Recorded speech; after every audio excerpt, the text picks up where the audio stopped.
ये मत कहना कि नहीं अभी मैंने सिगरेट छोड़ दी है, तंबाकू कभी कभी मैं लगा रहा हूं, दारू मैंने छोड़ दी है ना जी, दारू पछाड़ती होते नहीं और कदी कदी। परमेश्वर ने कहा ऐसा तुम मत करना, और उसे सुबह तक मत छोड़ना, प्लान मत बनाना, चिंता मत करना। तुम्हारा पिता जो कौओं को खिलाना जानता है तुम्हें भी खिलाएगा। तुम चिंता मत करना कल क्या करेंगे, कल क्या होगा। यीशु मसीह को खा लिया तो कल क्या होगा, रिश्तेदार क्या बोलेंगे, लोग क्या कहेंगे। परमेश्वर ने कहा कल के बारे में मत सोचना। और वही बात यीशु मसीह ने नया नियम में बोली कि तुम ये बात मत कहना कि कल हम क्या करेंगे। यीशु मसीह ने कहा एक अमीर आदमी था, उसने कहा देखो मैं कितना अमीर हो गया हूं, हर साल मेरे खेत बढ़ते जा रहे हैं, तो मैं ऐसा करूंगा इन खेतों की फसल के लिए एक स्टोर हाउस बनाऊंगा, वहां मैं अपनी फसल को रखूंगा और अपने मन को बोलूंगा वाह आराम से चैन कर खा और पी। और परमेश्वर ने कहा हे मूर्ख, इसी रात तेरा प्राण तुझसे ले लिया जाएगा और जो तूने ये बटोरा ये किसी और का हो जाएगा। कल की चिंता मत करना, आज का दुख परमेश्वर ने कहा आज के लिए बहुत है। तुम चिंता मत करना कि हम कल क्या खाएंगे, क्या पिएंगे, क्या पहनेंगे। परमेश्वर ने कहा अन्य जातियां भी इन्हीं वस्तुओं की खोज में रहती हैं। जब तुम मेमने को खा लेना तो सुबह के लिए कुछ भी बचा के नहीं रखना, तुम पवित्र आत्मा की गाइडेंस के अनुसार चलना। हालेलुया। ये चर्च आज पवित्र आत्मा के हिसाब से चल रही है। इस चर्च के पास कोई 50 करोड़ बैलेंस नहीं है बैंक में कि इतना बड़ा प्रोजेक्ट चल रहा है। ये पूरी तरह रोज की रोटी पे चल रही है। हाँ, और परमेश्वर चला रहा है। उसने कहा तुम कल की चिंता मत करना। जितने चेक्स हम साइन करते हैं, जितने बिल इसके आते हैं, अगर परमेश्वर को बीच से निकाल दिया जाए तो सिरदर्द की गोली खानी पड़ेगी 3 टाइम रोज, सुबह अलग, शाम को, दोपहर को, रात को नींद की अलग। ये होगा कैसे? परमेश्वर ने कहा कल की चिंता मत करना, सुबह तक कुछ भी बचा कर रखने की जरूरत नहीं है। मैं कौओं को देता हूं तो तू मेरे ब्लड से मोल लिया गया, तुझे भी दूंगा।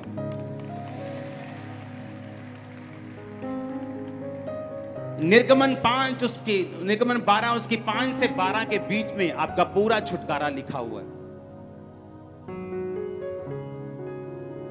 आज जब लोग हमसे मिलते हैं और बोलते हैं कि यहां इतना ये सब कुछ आप क्या कर रहे हो, कहां से कर रहे हो, और वो हमें देखते हैं कि हमें 1% भी चिंता नहीं। एक 5 mm की गोली हम नहीं खाते अपनी लाइफ में। पता कितनी होती 5 mm की गोली? हरी दाल के दाने के बराबर। ये हो क्या रहा है? ये कौन सा गोरा आपको पैसे भेज रहा है? मेरे कांटेक्ट लिस्ट में शायद एक भी गोरा ना हो।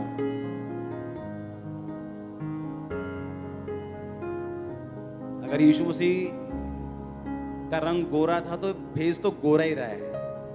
हालेलुया। चाहे वो इजराइल में जन्मे, एशिया में जन्मे, वो अमेरिका में नहीं जन्मे, तो भेज तो गोरा ही रहा है, लेकिन भेज वो अपने हिसाब से रहा है। हालेलुया।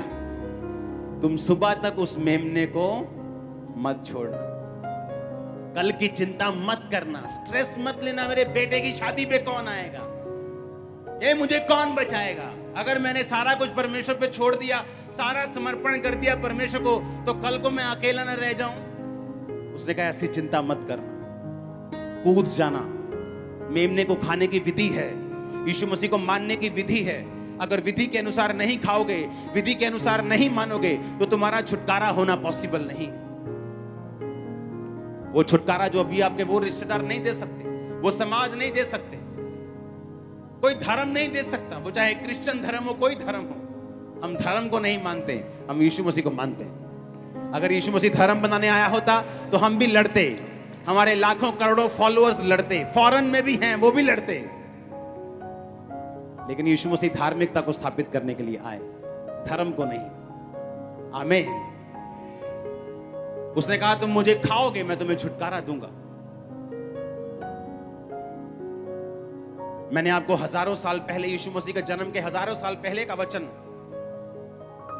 आदम के टाइम का वचन, मूसा के टाइम का वचन, यीशु मसीह के बाद का वचन और आने वाले समय में जो होगा वो वचन पढ़ाया, जो यही कहता है कि जो वध किया हुआ मेमना है उसने आपको मोल लिया है। पर उसने कहा मेरी विधि के अनुसार अगर तुम इसको खाओगे, विधि के अनुसार तुम इसको ग्रहण करोगे तो तुम छुटकारा पाओगे। हालेलुया। इसलिए परमेश्वर ने फिरौन के मन को बार बार उसको कठोर कर दिया। इतने मिरेकल्स देखने पर भी उसने यकीन नहीं किया। बार बार बोलता था कि ठीक है, इस बार तुम मेंढकों को दूर कर दो, अगली बार मैं तुम्हारे लोगों को जाने दूंगा। मेंढक चले गए, टिड्डियां आ गई, सारा हरा चट कर गई। अब इस बार तुम टिड्डियों को दूर करो, मैं तुम्हारे लोगों को भेज दूंगा। टिड्डियां भेज दी, अब नहीं जाने दूंगा। अब ओले बरस रहे, ओलों के साथ आग बरस रही, पशु मर गए, सारे मर गए। अब ओले दूर हो जाएं, मैं तुमको जाने दूंगा। फिर नहीं जाने दिया। अंधेरा हो गया तो टोलने पर भी एक दूसरे को नहीं पाते थे, और सामने जहां इस्राएली रहते थे वहां उजाला था। परमेश्वर ने इतने मिरेकल्स इसलिए किए कि जब लोगों को यह मालूम होगा कि उनके छुटकारे का टाइम निकट आ गया है, और परमेश्वर ने कहा मैं उनको बोलूंगा कि अब तुम इस मेमने को खाना, और उस मेमने के खाने की विधि यह है कि उसके ब्लड को लेकर अपने घर के बाहर लगाना। हालेलुया। वो ब्लड जहां पर मौत का दूत उस ब्लड को देखेगा, वो तुम्हारे घरों में एंटर नहीं करेगा। जब तुम ब्लड को लगाओगे अपने घरों के ऊपर, आत्मा में जब प्रार्थना करने बैठोगे, ब्लड में छुपाओगे अपने बच्चों को, अपने आप को, अपने हस्बैंड को, अपनी वाइफ को, अपने सिस्टम को, ब्लड की घोषणा करोगे शैतान के खिलाफ, जादू के खिलाफ, टोने के खिलाफ। तुम उस ब्लड को अपनी जिंदगी में लगाओगे, अपने आप को ढकोगे उस ब्लड से, मौत का तुम्हारी जिंदगी पे कोई भी अधिकार नहीं होगा। हालेलुया। उसके आगे बढ़ेंगे। सवेर तक को रह जाए तो आग में जला देना, और उसके खाने की विधि यह है, कमर बांधे, पांव में जूती पहने और हाथ में लाठी लिए हुए फुर्ती से खाना, वह तो यहोवा का पर्व होगा। क्योंकि उस रात को मैं मिस्र देश के बीच में होकर जाऊंगा, और मिस्र देश के क्या मनुष्य क्या पशु सबके पहलोठों को, यानी जो सबसे बड़े बच्चे होते हैं, पहलोठा उन्हें बोलते हैं, उनको मारूंगा, और मिस्र के सारे देवताओं को भी मैं दंड दूंगा, मैं यहोवा हूं। उसने कहा जब मेमने को खाना तो कैसे खाना? फुर्ती से। कैसे खाना? बाइबल कहती प्रभु यीशु मसीह जब एक नदी के किनारे जा रहे थे तो परमेश्वर ने यूहन्ना को देखा और उसके भाई को देखा, और परमेश्वर ने कहा आओ मेरे पीछे, मैं तुम्हें मनुष्यों का पकड़ने वाला बनाऊंगा। बाइबल कहती है उन्होंने फुर्ती से अपने नावों को अपने पिता के पास छोड़ा और यीशु मसीह के पीछे चले गए। कैसे? फुर्ती से। और बाइबल का वचन कहता है कि जब उन्होंने अपने पिता के साथ नाव को छोड़ा, और भी मजदूर उनके साथ काम कर रहे थे। आप कब रखते हो दुकान पे काम करने वाले लोग? जब आप भूखे मर रहे हो, या जब काम ज्यादा हो? जब आपका काम बढ़ जाता है, आप एक और दुकान, एक और दुकान, एक और दुकान, आपको स्टाफ की जरूरत पड़ती। हाँ, इस मिनिस्ट्री में 400 लोगों का स्टाफ है जो 24 घंटे काम करता है। क्यों? लोग ज्यादा हैं, काम ज्यादा है, सिस्टम बड़ा है। तो बाइबल कहती है उनके पास बहुत सारे मजदूर थे, और जब इतने मजदूर थे तो उन्होंने ये नहीं कहा कि परमेश्वर आउने असी आउने माड़ा हिसाब दे डैडी नू, ये कोई इन्नी मच्छियां दे पैसे ले लियो, हाँ माड़े मम्मी नू बाय बाय कर रही है, माड़े असी अपने दोस्तां नू बाय बाय, कुछ नहीं। यीशु मसीह ने कहा आ जाओ, छोड़ा उधर और परमेश्वर के पीछे चले। नए नियम में अगर मैं आपको फुर्ती वर्ड पढ़ाऊं, आप हैरान हो जाओगे। जहां जहां यीशु मसीह का जिक्र किया गया, वहां कहीं ना कहीं फुर्ती का जिक्र किया गया। जल्दी कर, जल्दी कर, जल्दी कर, जल्दी कर। देखा, यीशु मसीह ने बुलाया और लिखा वो झट से अपने पिता को अपने नाव मजदूरों के साथ छोड़कर यीशु मसीह के पीछे हो गए। अब्राहम तो जब दूत दिखाई दिए, बाइबल कहती है वो सारा के तंबू में गया, उसने कहा फुर्ती कर, फुर्ती, फुलके बना, जल्दी सब्जी बना, इनको खिलानी है दूतों को। फुर्ती। एक नॉनसेंस व्यक्ति जिसको कोई सेंस नहीं, वो हमेशा ढीली बातें करेगा, उसका काम भी ढीला, उसकी बातें भी ढीली, स्पिरिचुअल लाइफ भी ढीली, सब कुछ ढीला, खत्म, फिनिश। जो आत्मिक व्यक्ति होगा उसे मालूम होगा कि इस काम में थोड़ा खींचना है, ये टाइम रोजे रखने का है, ये टाइम जरा स्ट्रॉन्ग प्रेयर करने का, खींच के थोड़ा ऑफरिंग बोने का, ये टाइम थोड़ा फुर्ती। कहता फुर्ती से जब तुम मेमने को खाना, आलस मत बरतना, इसे फुर्ती से खाना, ढिलाई मत बरतना, फुर्ती करना, डिसीजन लेने में देर मत लगाना, खुदा के लिए कुछ करने में देर मत लगाना, सोचना मत बार बार, और फुर्ती करना, पाप छोड़ने में फुर्ती करना, परमेश्वर के साथ मेल मिलाप करने में फुर्ती लेना, बपतिस्मा लेने में फुर्ती करना, झट से बपतिस्मा लेना, झट से तौबा कर लेना, झट से फुर्ती से खाना। तुम मेमने को अगर ढीले ढाले खाओगे तो तुम्हारा छुटकारा देरी से होगा, मिस कर दोगे तुम छुटकारे को, और अगर तुम मिस कर दोगे तो परमेश्वर को कोई दुख नहीं है, क्योंकि 380 390 करोड़ उस छुटकारे का आज आनंद ले रहे हैं।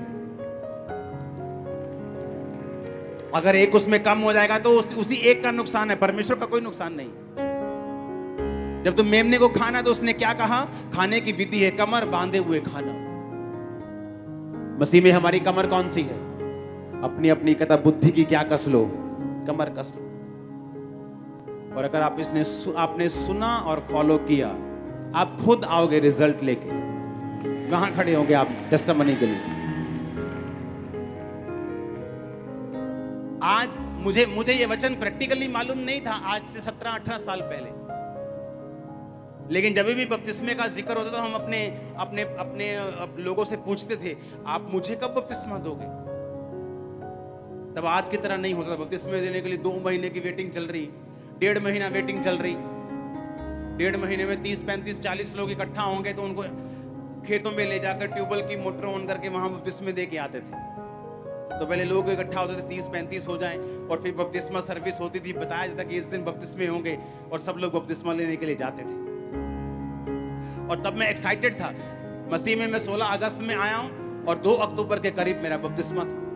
कितने टाइम लगा मेरे को? 1.5 महीना। और मैंने लोगों को 5-5 साल, 4-4 साल, 3-3 साल सोचते हुए देखा कि मैं बपतिस्मा लूं या ना लूं। ये तो बहुत कहते अंबानियां दी दौलत पई है ना, कहते बपतिस्मा लेके निकल जानी हथों।